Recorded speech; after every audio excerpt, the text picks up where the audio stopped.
Welcome back to the 12th online episode of Peacetime, hosted on alternating Sunday mornings by Peace Point and on alternating Thursday evenings by DIMC Information, with myself, Phra Nicholas Thanissaro, live streaming from Dhamma International Meditation Center in Azusa, California. The schedule for this session was pushed back to today because of a 2-week online retreat for the Thai community, which took up all the temple's broadcasting bandwidth from August the 20th onwards. Since the retreat finished yesterday, today we are back to normal, with a session that will be about an hour and a quarter long, and which will consist of a 25-minute talk and 20 minutes of meditation, finishing up with 20 minutes of conclusion and news updates. Last time you saw me, we looked at rationing unconditional love and reluctant leadership. And the topic for the Dhamma talk today will be mindfulness and the functioning of the meditational mind. Again, this session, I would encourage you to send any questions you have by posting them on the Peace Point Meditation YouTube page or Peace Point Meditation Facebook page, or by sending them to me via Jintana Vachalapong, so that I can have a shot at answering them next time round. Up to this point, my sessions have dealt mostly with the relationship between everyday life and our quality of mind. However, today we will start to look at the slightly deeper and more esoteric subject of the weaknesses in the mind and how, through an understanding of these, it's possible to overcome mental weaknesses at their roots. This session, therefore, we are starting to look directly at the functioning of the mind, especially by dealing with our emotions. The model of the mind portrayed in this session and those that follow is not meant to denigrate Western psychology, but is supposed to be a pragmatic alternative user's guide to help meditators work with their own mind. The subject matter may differ in several respects from academic psychology, because the information I'm talking about has not been selected for its ability to be proven empirically, but for its emancipatory value for those wishing to make progress in their meditation. My sessions will deal with the nature of the mind as experienced in a practical way through meditation, not the mind alone, but also the nature of the defilements in the mind, which are equivalent to the physical illnesses of the body. We start this session with an examination of the mind and its working, and mindfulness as a quality that helps boost the mind's effectiveness. The mind we're talking about is like our sense of awareness or the focus of our attention rather than the brain. The meditational version of the mind is like the ghost in the machine, where the brain is the machine's hardware and the mind is the software. The location of the mind, identified through meditation, is the center of the body, just above the level of the navel.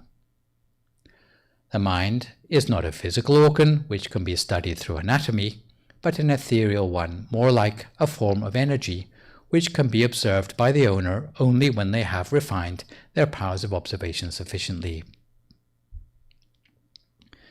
If the mind were disembodied and floated around on its own, it would look like a will-o'-the-wisp, sometimes seen at night around swamps and marshes, like the one shown in the picture. Within your body, the same mind appears as a clear, radiant sphere, which is normally about the size of the tip of your little finger or the iris of your eye. It has a specialized duty of thinking. Most people who never practice meditation have never actually seen their own mind. At best, they're only able to observe the working of the mind and the effect it has. Even when the mind creates trouble for us, it cannot be destroyed or neutralized, and since the mind is a form of energy, it can only be transformed. Since we cannot get rid of the mind, our only option when it makes trouble is to upgrade it. Upgrading the mind means improving on its functional characteristics, and to this end we can identify 5 of these: stability, self-radiance, ability to collect things, ability to be affected by content, and expandability. We will look at each in turn in terms of the untrained mind and the mind that has been trained through meditation. The first characteristic of the mind is stability or instability in the face of the ups and downs of life. If the mind has not been trained in meditation, it will tend to be unstable. You will find yourself changing your mind about any decision you've made. The mind has a tendency to wander, thus it's hard to keep the mind on a single thing. As a result, if we ever try to meditate for the first time, we'll find it's hard to pacify our mind. The untrained mind tends to think in an unsystematic way, thinking of this or that the whole of the time, right from the time you get up in the morning to the time you go to sleep at night. The untrained mind is like a boat cast adrift in the ocean without a rudder. Without direction, it will almost always fall under the sway of bias and unwholesomeness. By contrast, the mind that has been well trained in meditation will be stable, unwavering, and hard to distract. Such stability is usually indicated by its initial stages in the so-called neighborhood concentration, which in the technical language of meditation is known as Upajjhara Samadhi. If what you see is not yet stable, it will not yet be the first absorption, just an object of meditation in the mind. Instead of the mind thinking all the time, it will be spacious and light, free of worries, fears, or obsessions. There will be no feeling of awkwardness or discomfort. Many people who have just finished their exams say it's a huge weight off their mind. For the trained mind, it's like having a weight off your mind the whole of the time, because you will feel implicitly happy and peaceful. The mind, perfectly adjusted in this way, will feel saturated and refreshed by happiness, to the extent that no negative emotion can interfere. The second characteristic of the mind is its degree of self-radiance. The mind can generate its own brightness in just the same way that the sun, a star, or a candle generates its own brightness. If the mind has not been trained in meditation, it will lack radiance. For most people in the world, their mind is so dark and clouded that they cannot see things according to reality. It's like wearing tinted glasses. If you wear dark glasses, everything you see will be dark. If you wear rose-tinted glasses, everything you see will be pink. If you wear green-tinted glasses, everything you see will be green. Thai farmers apparently used a trick on horses to trick them into eating dried up hay by making it seem as appetizing as fresh grass. What they did was to make special green-tinted glasses for the horses to con them into believing the hay was fresh grass. In the same way that horses wearing colored spectacles cannot see according to reality, those whose mind is clouded cannot understand the world the way it really is. The reason for lack of radiance in the mind is the three groups of defilements in the mind that we have heard about in previous sessions. By contrast, the mind that has been well trained in meditation will be radiant and pure, unclouded and with its own source of inner radiance, like the sun. The third characteristic of the mind is being able to collect and amass things. If you do good things, then you will collect positive things in the mind. If you do bad things, then you will collect negative things in the mind. The mind collects things so well that these things are erased not even by the process of death and the breakup of the physical body. If the mind has not been trained in meditation, it will pick up on emotions indiscriminately, even negative attitudes and moods such as fear and depression. The worst thing about the untrained mind is that it collects things we don't want. Imagine a depressed person who picks up only on things from their surroundings that confirm or worsen their depression. By contrast, the mind that has been well trained in meditation will select to pick up only positive things while sidestepping negative stimuli. The fourth characteristic of the mind is being able to be affected by the content it has collected up for itself. The reason why we have to take special care of the mind is that it is so easily influenced. The reason it is so easily affected is because it is like a dynamic energy, where there is very little fixed. If the mind has not been trained in meditation, it will be adversely affected by its content. The result of bad things collected will be to make the mind darker and more clouded, in the same way that clear water becomes clouded if you spill ink into it. In the same way, the usually radiant mind will be darkened while it gets filled with negative attitudes. The mind will lose its sense of joy and become prone to irritability. It will be unyielding and clumsy to work with. Such a mind will be reduced to erroneous and unrefined thinking. Furthermore, the untrained mind is so used to negative moods that as soon as you start to take the mind away from these, it will resist. If the untrained mind is deprived of the negative content it has collected up for itself, it will squirm like a fish out of water. By contrast, the mind that has been well trained in meditation will be in full control of how content affects it. When only positive content fills the mind, it will remain constantly in a positive state.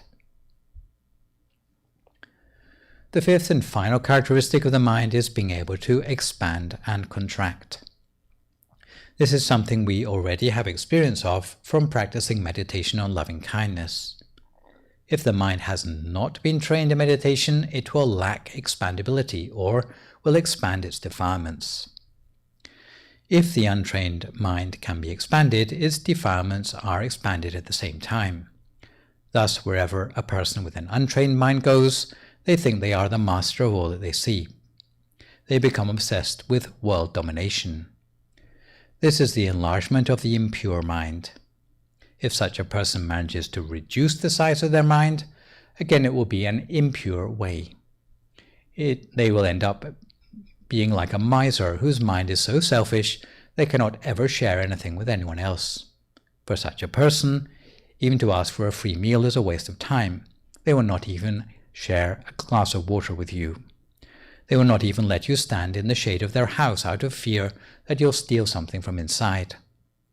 By contrast, the mind that has been well trained in meditation will be expandable. In meditation, it will bring you to the point of attaining access concentration, which is known by the technical term apanasamadhi. This means that you will be able to contract and expand the object of meditation at will. This expandability allows the mind to adapt itself readily to any type of working requirement. When you expand the trained mind, you do so with goodwill. If you spread loving kindness in this way, it will spread happiness throughout the world or throughout the universe. If you rest the attention at a standstill at the center of the body, the mind can be expanded until it is as large as the world or larger than that. If you enlarge the mind in a pure way, the more it enlarges, the more the wisdom. Similarly, if you reduce the size of the mind in a pure way, you can find out about microscopic things. You can even analyze the tip of a needle at will. Now that we know about the characteristics of the mind, let us look at the way it functions in relation to its structure. The human being consists of 5 psychophysical constituents or aggregates. Of course, we consist of both body and mind. The first psychophysical constituent is that of the physical body, which is made up of physical elements. The remaining 4 psychophysical constituents comprise the mind. The mind has 4 different functions, so it has 4 different departments to take care of these. The process of mind is a sequential process that involves 4 basic stages handled by 4 specialized compartments of the mind. Firstly, sensory reception, which you might call data monitoring. Then, sensory registration, otherwise known as data filtering. Then, central processing, which you might call evaluation. And finally, cognition, which carries through into implementation. So let's look at each of these in turn. The first level of processing is sensory reception. All of us have 6 senses rather than the conventional 5, by which we can gather perceptual data. They are like 6 entrances or doorways to the mind: our sight, hearing, smell, taste, touch, and the mind directly. When there is sensory information coming to the mind, if the eyes pick up the information and send it to the mind, it is called an image. If the ears pick up information and pass it to the mind, it's called sound. If the nose picks up information and passes it to the mind, we call it smell. Taste comes via the tongue, feeling via our skin, and mental objects via the mind. The second level of processing is sensory registration or sensory filtering. Much more information comes to our senses than we can ever use, and it's the duty of the sensory filters to sort out the meaningful signals from the noise. At this level, there is some limited form of recognition of the nature of the stimulus, usually a separation into pleasant, unpleasant, neither pleasant nor unpleasant stimuli, without any recognition beyond this. The third part of the process is called central processing. It is the sort of thinking done on the basis of sensory input, which processes the data into something meaningful.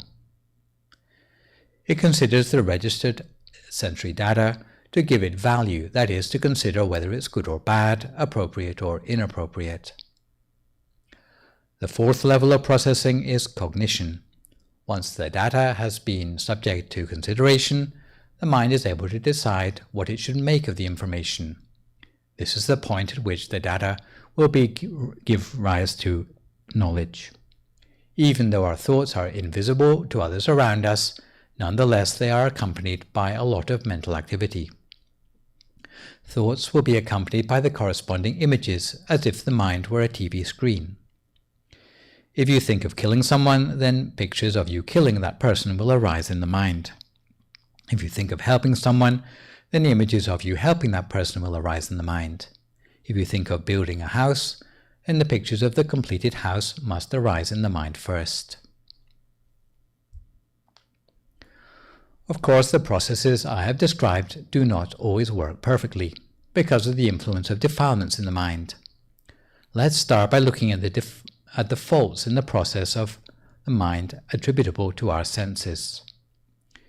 In their untrained form, the sense doors of the mind have been compared unflatteringly to lowly animals.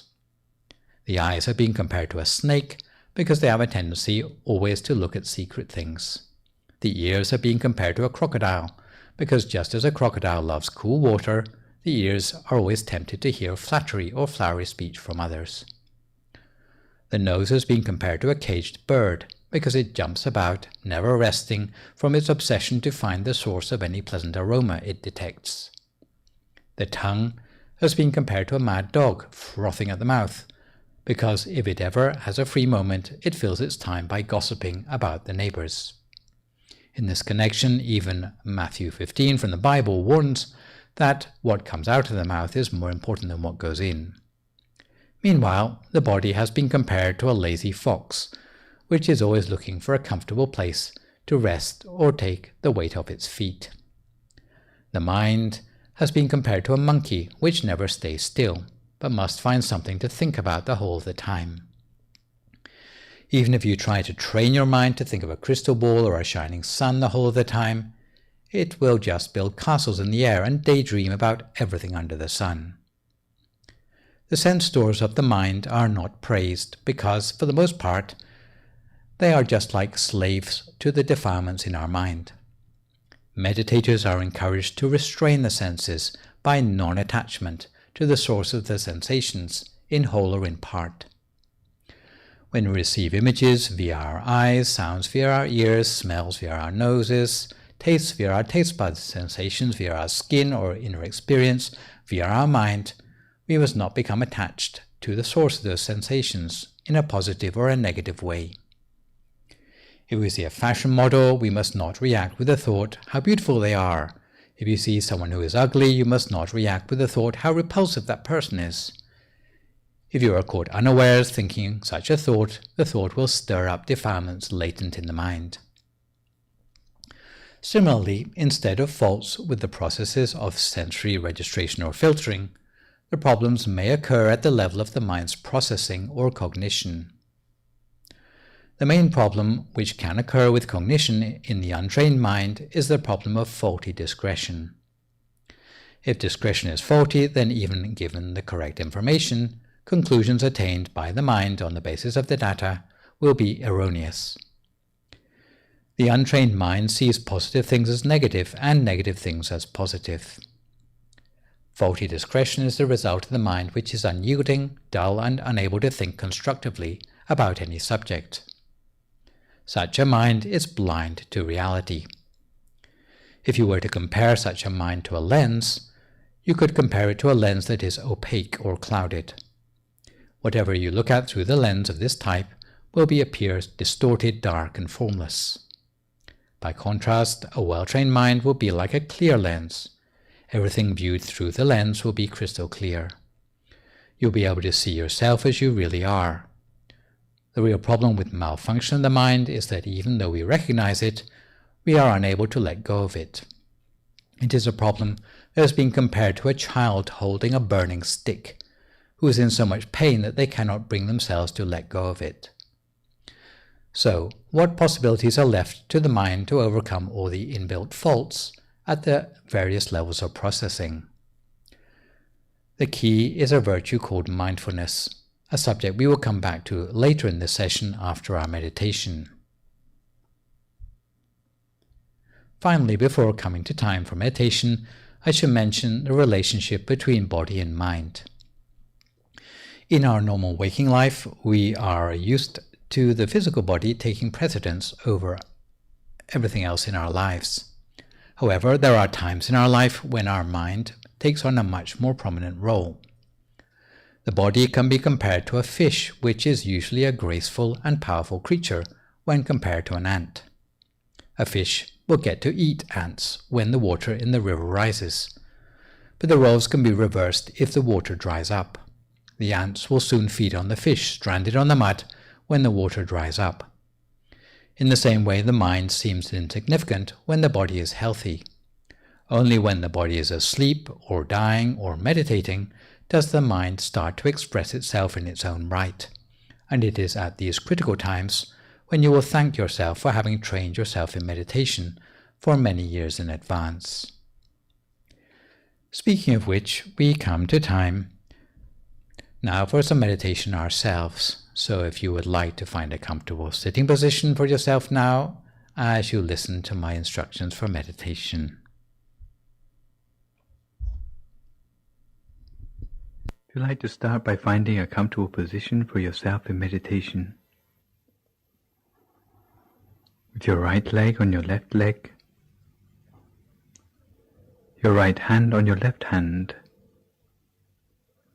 with the index finger of your right hand touching against the thumb of your left hand, with your hands palm upwards on your lap.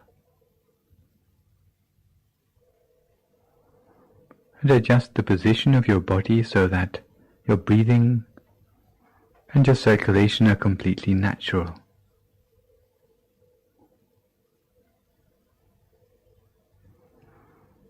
And start by relaxing every muscle of your body. Relax every muscle of your body, starting with the muscles of your forehead. Relax your eyebrows, your eyelids.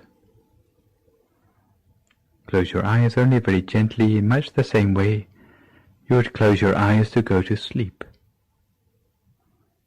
Relax the muscles of your face, your neck, both of your shoulders, both arms down to the tips of your fingers. Relax your chest, trunk and abdomen, both of your legs, down to the tips of your toes.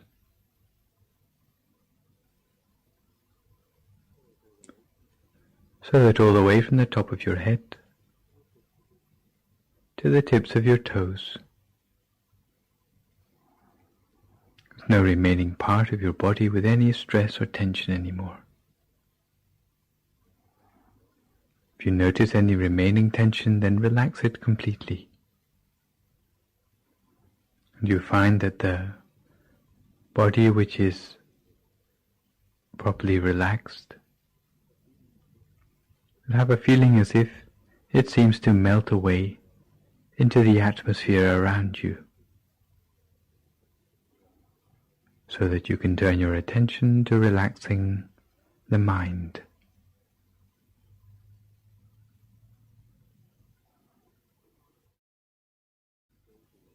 The most efficient way to relax the mind is to forget about all concerns with your everyday life. Don't let your mind wander to thoughts of the past or thoughts of the future, but keep your mind firmly in the present moment. Keep in mind the task in hand of relaxing the mind, of training and cultivating the mind in meditation, for which you have set aside these precious few moments. And fill your mind with thoughts of happiness and joy. Make your mind spacious, radiant, light and refreshed. Spacious like the ocean, radiant like the morning sun, light as a feather, and refreshed like a flower bud in the early morning dew. Fill your mind with happiness and joy, as if those tiny particles of happiness and joy completely filled your mind, leaving no space within your mind for any other sort of thought. And when your mind feels completely relaxed, harmonized, unified, and your body is completely relaxed too, very gently, using no effort at all, allow your attention to settle and to center itself to a point in the middle of your stomach. Allow your attention, allow your mind to settle itself to a point in the center of your stomach.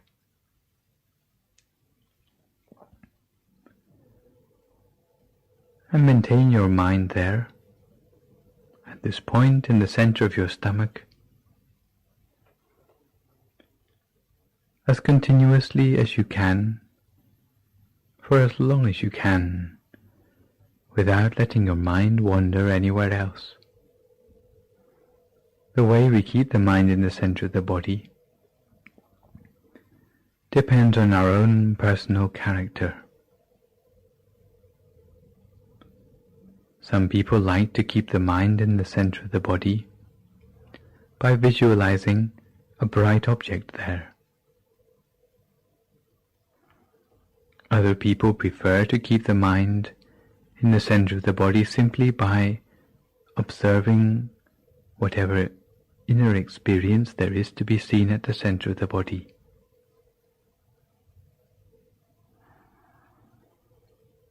If you find that for you the first method is more appropriate, then imagine a bright object, such as a shining sun, a full moon, a shining star, or even a crystal ball, as if that bright object, the object of your choice, any one of the four, is floating in the center of your stomach. And imagine that object as continuously as you can, for as long as you can, without letting the mind wander anywhere else. Imagine with a soft and gentle attention. A second possible way of maintaining the mind at the center of the body is simply by observing without imagining anything, observing whatever there is to be seen at the center of the body. If there's darkness to be observed, then observe the darkness. If there are shadows to be observed, then observe the shadows. If there are images to be observed, then observe the images. And if there is brightness to be observed, then observe the brightness. In brief, observe whatever there is to be seen, but observe continuously with a light and gentle attention, without entertaining any thoughts in your mind, without judging the things that you see, without any expectations, without becoming elated by the pleasing things that we see, without feeling disappointed by the displeasing things that we see. Simply observing and nothing more. So cultivate the refinement of the mind, cultivate the subtlety of the mind, using your bright object or using your observation skills, as continuously as you can, for as long as you can, without letting the mind wander anywhere else. And eventually the mind will come gently to a standstill at the center of the body, allowing the mind to go deeper inside, deeper into purity, deeper into brightness, and deeper into the hidden wisdom within the mind. Now, each their own meditation practice in silence for a few more moments until we come to the appropriate time.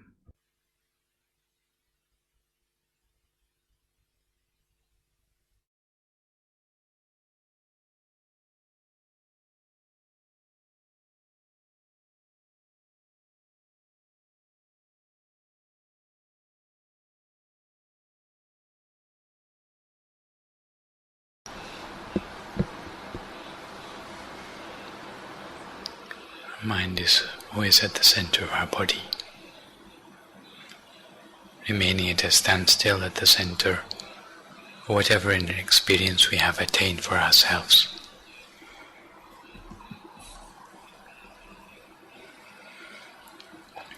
For some people it will be like a clear, bright sphere of brightness at the center of the body.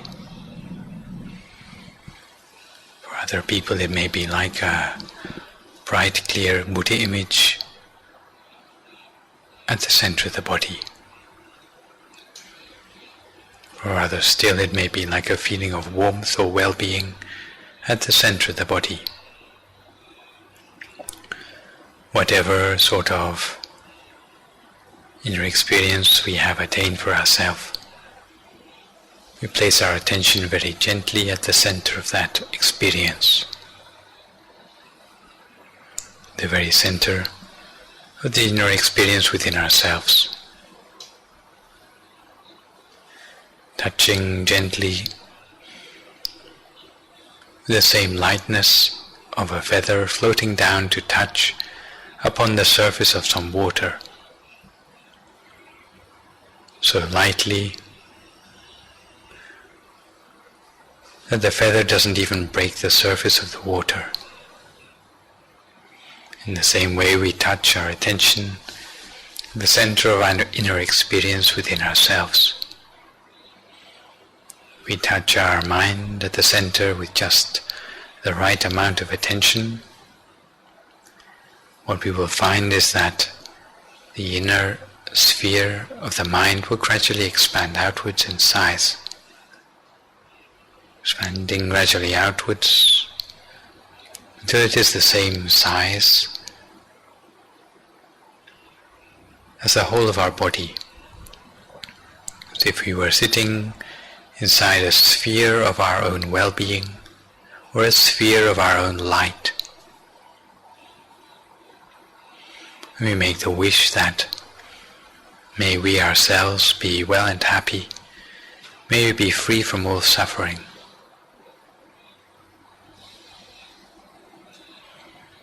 And touching our mind again at the center of the body, sphere of well-being or the sphere of light spreads outwards beyond our own body, spreading outwards in all directions, just like the moonlight shines outwards from the full moon in the night sky, or just as a block of ice sends the coolness outwards in all directions around itself into the atmosphere around it. In the same way, we spread our loving kindness outwards in all directions around ourselves, spreading the sphere of loving kindness outwards to encapsulate the whole of the room in which we are sitting for meditation, making the wish that may all living beings here in this room be well and happy, be free from all suffering. We spread our loving kindness further outwards still, spreading outwards from the center of our body to encapsulate the whole of the building in which we are sitting for meditation. Again, with the wish that may all living beings here in this building be well and happy, be free from all suffering. We spread loving kindness further outwards beyond the building, outwards in all directions around us, into the neighborhood around us. Again, with the wish that may every living being here in the neighborhood be well and happy, be free from all suffering.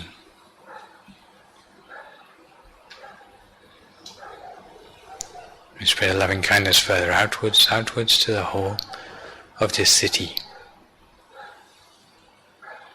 If you find it easier to imagine as a map which you see from above, then imagine the city so, spreading loving kindness outwards to encapsulate the whole of the map of the city, in all directions all around,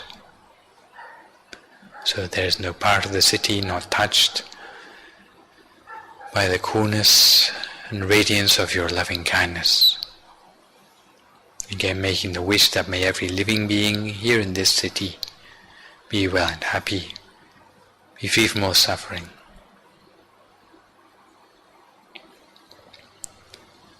We spread loving kindness outwards, further beyond the city limits, to the whole of the country. Spreading our loving kindness outwards to the very borders of the country, in all directions all around. Spreading our loving kindness without exception to the very borders of the country, in all directions all around. Again, with the wish that may every living being here in this country be well and happy, be free from all suffering.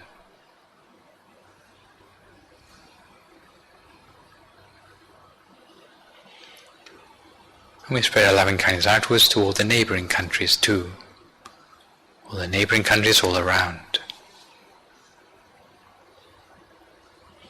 Spreading forth our loving kindness in all directions, to all living beings without exception. Again, with a wish that may every one of these living beings be well and happy, be free from all suffering.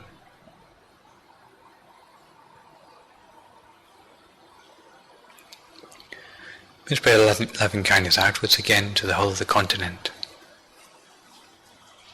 We spread loving kindness outwards to the whole of the continent around us, every country of this continent.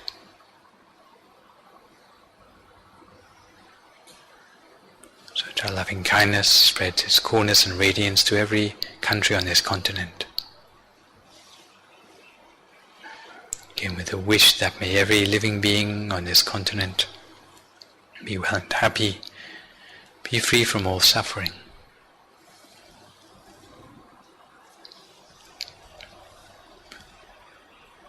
We spread our loving kindness further outwards still to every continent of the world. So there's no corner of the world not touched by the radiance and coolness of our loving kindness. Spreading our loving kindness to every place on the surface of our planet. Again, with a wish that may every living being without exception, whether on the land, in the air, or in the sea, be well and happy, be free from suffering, live together in peace and harmony so that true peace may prevail on our world.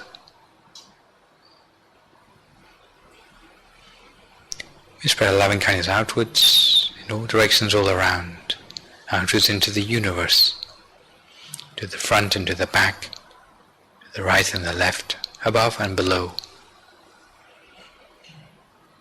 Spreading our loving kindness outwards into the universe around us. The wish that wherever there may be living beings, may they too be touched by our coolness and radiance of our loving kindness. In such a way we spread our loving kindness without limits.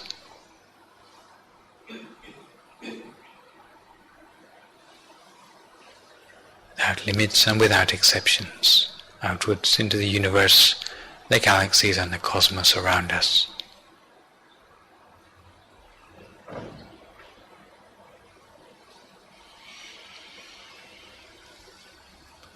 And having spread loving kindness in this way, we condense our awareness back down to the center of our body again, taking careful note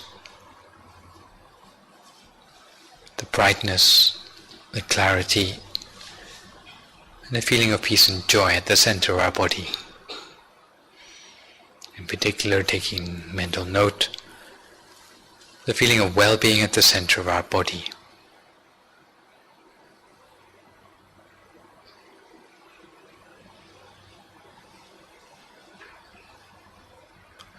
Remembering this feeling as well as we can, because this feeling of well-being is very important for us. It represents the state of progress in meditation that we have made up till now. If we can remember this feeling as well as we can, then next time we come to meditate again, we can start again from this feeling. Starting again from this feeling, we can continue to make progress the next time we come to meditate again. So for the last few moments of this meditation, take a few moments to take mental note of the state of your progress in meditation. Remember the feeling as well as you can for a few more moments in silence.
Sabba Buddhanupavena, Sabba Dhammanupavena, Sabba Sankhanupavena, Sattha Soti Bhavantu Te.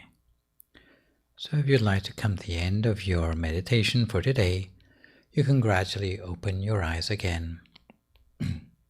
If you feel at all uncomfortable, then slowly try changing to a more comfortable position and gradually finish your practice.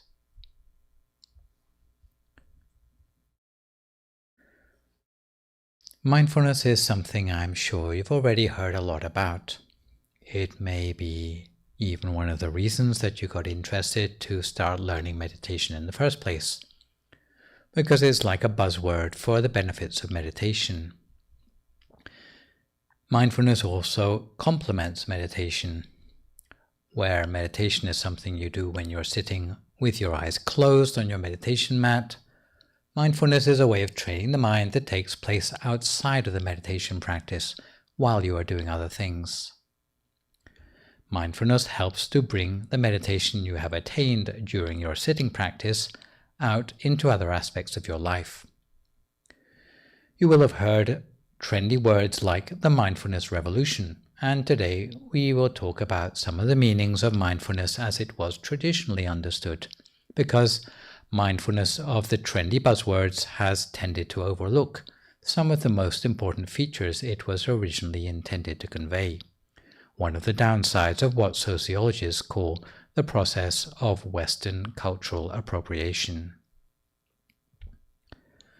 So mindfulness originally was supposed to be a sort of recollection, remembering or discernment of good and bad, right and wrong, motivating you to think, speak and act in a good way, without forgetting yourself and without being distracted by your senses, and always with wise reflection. This was the original definition of mindfulness. Some Western meditation teachers, however, characterize mindfulness as merely bare or undiscerning attention, otherwise known as going with the flow. In the Western version of mindfulness, even if someone is about to hack you to pieces with a large machete, you would still be thinking, go with the flow and be mindful. Mindfulness in its traditional meaning, by contrast, would probably help you realize that it is a better idea to run for your life. Mindfulness should not just be a passive quality. If you understand the full meaning of mindfulness, you'll also realize it requires some effort to cultivate. It is not just something that babies and children are born with, because children can also just sit there and be passive and not do anything. It doesn't take a great deal of training.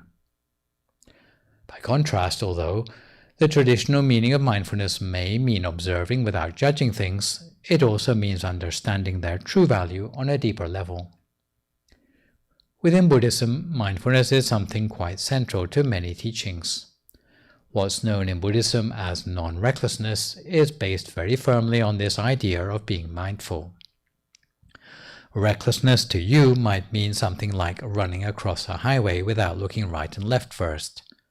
But recklessness in Buddhism can mean much more than that.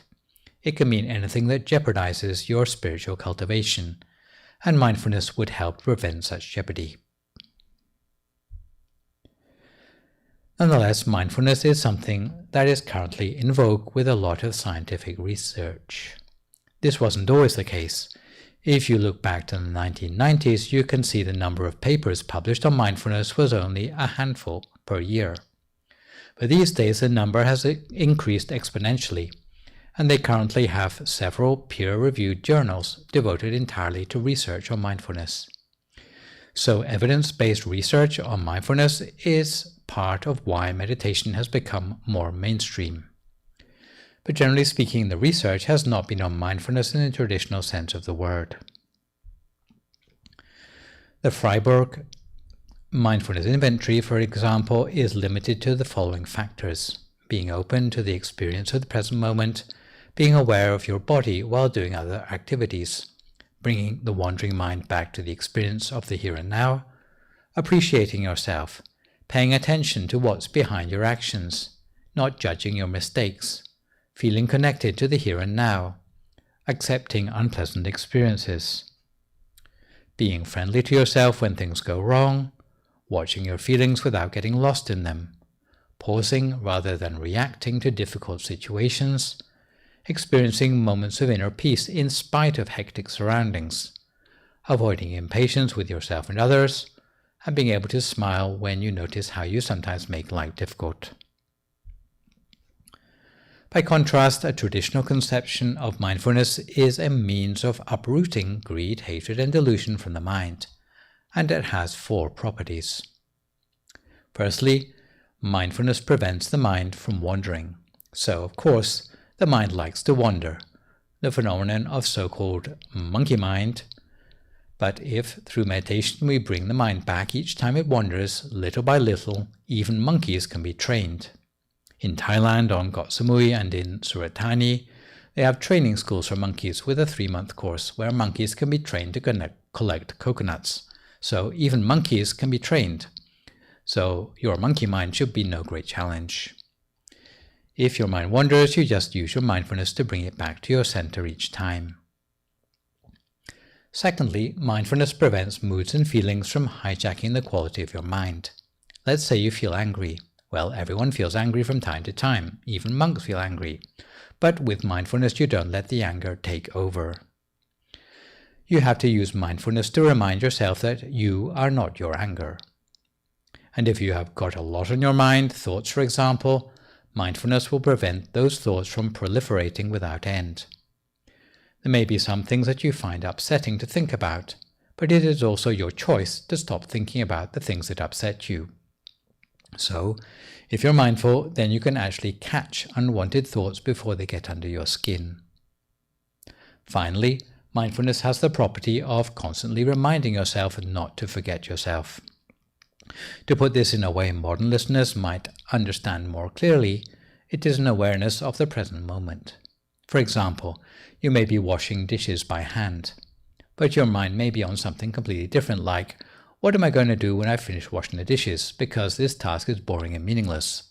So, without mindfulness, you generally don't actually enjoy washing the dishes because your mind is never actually focused on what you're doing.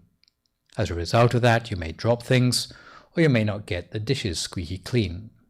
Instead, you should focus on what you're doing until you've finished it, before turning your focus to the next task. You'll be much more present in the moment, and out of that, you will get a quality of reflection and understanding even in mundane tasks, which will make those tasks more meaningful. So this is what we mean by self-awareness, being present in the here and now, because things don't change in the future and you can't redo your past. The only things you can change are in your here and now, the task you actually have your hands on. So these are the 4 properties of mindfulness. To move on to the benefits of mindfulness, and I will go through these quite quickly and in more colloquial language. Firstly, by being mindful, you can set up a sort of barrier between how you feel physically and how you feel mentally. Okay, your body may have some discomfort, but with mindfulness, you're not going to let the discomfort seep through into your mind in a way that it's going to ruin your day. As you can imagine, this may take some practice. Secondly, mindfulness helps us not to get stuck in selfish or blinkered perspectives, but instead to see the bigger picture more objectively. I guess in the present day, you would say mindfulness helps you to become more of a woke person. Thirdly, mindfulness provides you with the penetrative insight to see through to the roots of a problem, not just seeing the superficial symptoms, so that you can discern the way to solve a problem for good. It's like, do you keep on mopping up the water, or do you find where the pipe is leaking? Finally, mindfulness adds a dimension of self-purification to whatever you do, say or think, to transform that action into something that will purify you to become a better person. So, mindfulness brings at least 4 benefits because it is a sense of awareness or a sense of conscience which you take with you into every activity. So having looked at the properties and benefits of mindfulness, we now turn to the functions of mindfulness. Mindfulness allows you to be suspicious of things deserving suspicion, and to be careful to protect yourself from dangers, even though those dangers may seem superficially small or insignificant. If you see a campfire left smoldering in a national park, a mindful person would make sure it's extinguished, because even a small and seemingly insignificant spark can cause a whole raging wildfire that can burn for weeks, razing whole neighborhoods to ashes.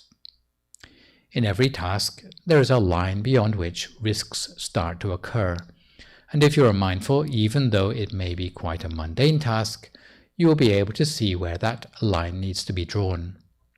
For example, you may like your children to be happy, but you don't let them take pleasure in things that may be dangerous to them. So you have to draw a line somewhere, but discerning exactly where the line lies, that is where mindfulness comes in. Some people start out doing something and feeling happy with it, but if they consider, if I'm going to have to do this every day of my life, maybe I'm not going to be so happy with it. So with mindfulness, you would start out as you mean to go on, with a long-term view that I'm going to pace myself because I'm in this for the long run. Furthermore, mindfulness gives you a timely reminder, almost like an alarm clock. Some people might like to lie about in bed all day because it is also quite calming. However, mindfulness is not just a passive quality. Like a catalyst, mindfulness should stimulate us to hurry up instead of allowing us to drag our feet in situations that require haste. Like those who are already 30 years old and they are still playing around in life as if they were teenagers. If you have responsibilities, then mindfulness will help you to be aware of that too. For example, if you are your stereotypic bachelor, you can afford to please yourself. But the moment you start a family, then you have to start thinking about some other people too. You can't just be self-indulgent anymore. So mindfulness would help you to realize your responsibilities so that you don't carry on like before. Finally, mindfulness engenders thoroughness. For example, you can see the differences in mindfulness of office workers at the end of a day. Supposing the office finishes work at 5 p.m. If you want to know about the level of mindfulness of the people at your work, take a walk around the office at 4:30. Take a look and see who is in the middle of an unfinished job and take a mental note. Take a second walk around the office at 4:45 and you'll see what people's habits are really like. Those without mindfulness will turn in unfinished or shoddy work. Some will shove the work unfinished in their office drawer. During the working day, everyone looks well organized. It's only when it is nearing closing time that you will see the differences in mindfulness between people. Finally, let's look at some metaphors for mindfulness. The people of old compared mindfulness to the main supporting pillar, because no other virtue can be cultivated without awareness.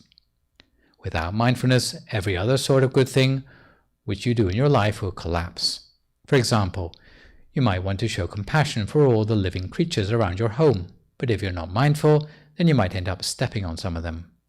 Or if you're not mindful, then you may end up saying things that you don't mean. So, mindfulness is like a supporting pillar upon which other things like your truthfulness or your sense of compassion depend. You need to have mindfulness to turn every situation into something positive. Sometimes mindfulness is being compared to a doorkeeper, or maybe a security guard would be a more contemporary word for this. Security guards have a very important task because they size people up at the entrance to some reputable establishment, and if they feel that the clientele is not up to the high standards of the establishment, then they don't let them in. But if the client looks like they are not going to cause any trouble, then they let them in. Mindfulness can perform the same function when it is considering the sort of sensory stimuli to let into your mind. So it has an important role in sensory filtering. Some things, once they get past the filters of your mind, can cause havoc inside. Think of what happens with a plastic cup if you pour in boiling water.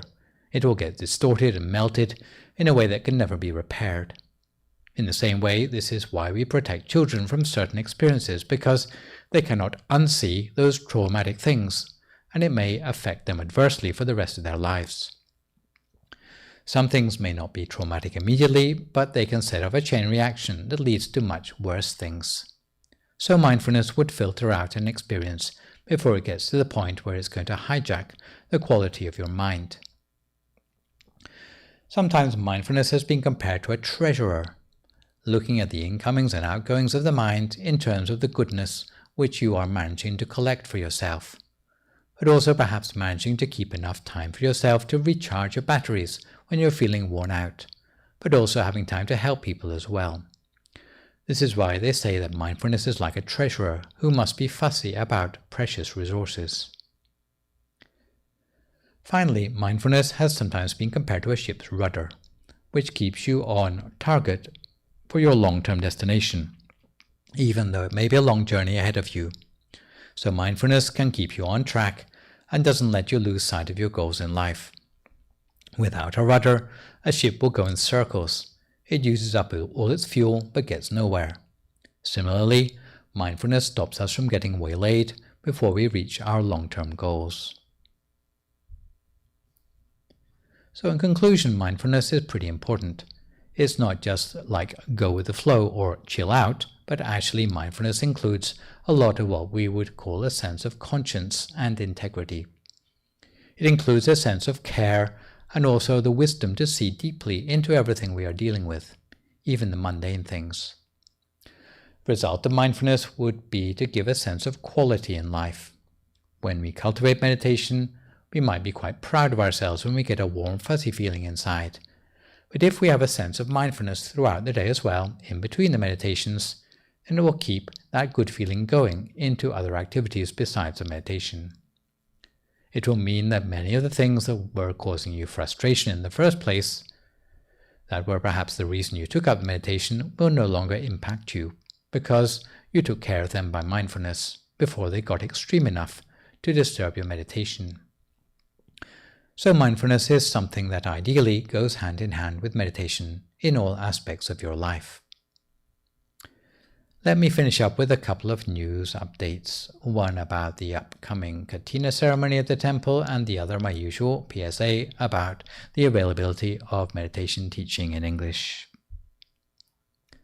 This year the abbot at DIMC has set the price for Katina funds at the especially low amount of $100 to make it accessible to all, irrespective of their income or lack of it, in these unpredictable times. Of course, if $100 is not enough for you, you can donate several funds at once, or maybe dedicate donations in the names of friends or relatives. The Katina funds this year will be put towards the building of the 72nd anniversary meditation building, which I understand is close to obtaining planning permission even as we speak. The leader of this year's Katina at DIMC Azusa is Kun Amara Banjongsiri, and she has recently recorded a video where she encouraged all our viewers to share with her in offering the Katina merits in order to set an example to Buddhists and philanthropists the world over in these times of COVID pandemic. Because as a community we have never let obstacles get in the way of our cultivation of good deeds and perfections. It is said that any good deeds we manage to cultivate in the face of great adversity are always going to make a stronger karmic impression in our mind than good deeds cultivated under normal circumstances. The COVID pandemic hopefully doesn't come around too often, so if you can see this crisis as an opportunity to add special meaning to the good deeds we normally do, the Katina ceremony coming up in Azusa on October 18th is a very special opportunity that will magnify and multiply our merits, and is a proving ground to see how resolute we are in our practice of generosity. So try to have a part in the upcoming Katina ceremony, even if it's just to donate a single $100 Katina fund and help to make a wish on the basis of the merit that the pandemic will be overcome soon. I should warn everyone in advance, since the 100-person public gathering rule for the state of California will probably still be in place on October the 18th. It will probably only be selected participants who can attend the ceremony in person on the day, so don't get your hopes up for the usual mass gathering. Apart from Katina, the temple continues to be reliant on its weekly COVID Silver Lining Fund for food, medicine, and utilities to keep the temple community going. Convenient ways to make a donation, whether it is Katina or the COVID Silver Lining Fund donation, are by mailing checks to the temple address or by making a bank transfer. Online transfers can be made by Venmo or Zelle. The special merits arising for those practicing generosity in these times of adversity are that you will have a life free from obstacles and danger, you will gain mastery of all forms of knowledge, prosper in your duties, have special insight into Dhamma teachings, attain purity with ease, breaking free of the defilements in the mind. You will gain wealth on worldly, spiritual, and transcendental levels, allowing you to pursue perfections with ease, all the way to the attainment of the utmost Dhamma, and the whole temple would like to rejoice in your merit on this occasion. Meditation is particularly valuable in this COVID era to help us cope with the dysphoria of the new normal. In this respect, here at the temple, although there is no face-to-face teaching at the present time, You can access Dhamma teachings in English at the YouTube channel called Peace Point Meditation or the Facebook page of Peace Point Meditation, either live on Thursday evenings and Sunday mornings or on demand after the event. Peace breaks are broadcast every evening between 7 and 8 p.m. from Friday to Wednesday. For the benefit of families listening in, there's also a special show for children in English known as Shining Stars that goes out between 7:30 and 8 p.m. every Monday evening with bedtime stories and meditation short enough to keep the attention of younger listeners. Outside of the live streams and on-demand programming, there is also the MindGem app, which you can download for free, allowing you to listen to meditation and Dhamma talks in English on your cell phone, even when you are offline. So, this session we've looked at the topic of mindfulness and the nature of the meditational mind. For my next session online with you, which will, fingers crossed, be a week on Sunday morning and a week on Thursday evening, we'll be moving on to look at the subject of rust or defilements in the mind. You'll notice that this session there were no questions sent in, so for good measure I would like to remind viewers again that even better than posting thank you or great talk or sadhu in the broadcast comments, you can move to the next level and try posting a few questions, and I will do my best to answer these in my next session. In the meantime, try to stay healthy, avoid recklessness or complacency in the face of the virus, maintain a positive mood, speak only positive words, forgive others, extend good wishes to others, and meditate daily. Try to observe the weaknesses in the working of your mind and develop your mindfulness. So this is me, Phra Nicholas, signing off for this session. So long, folks, and stay safe.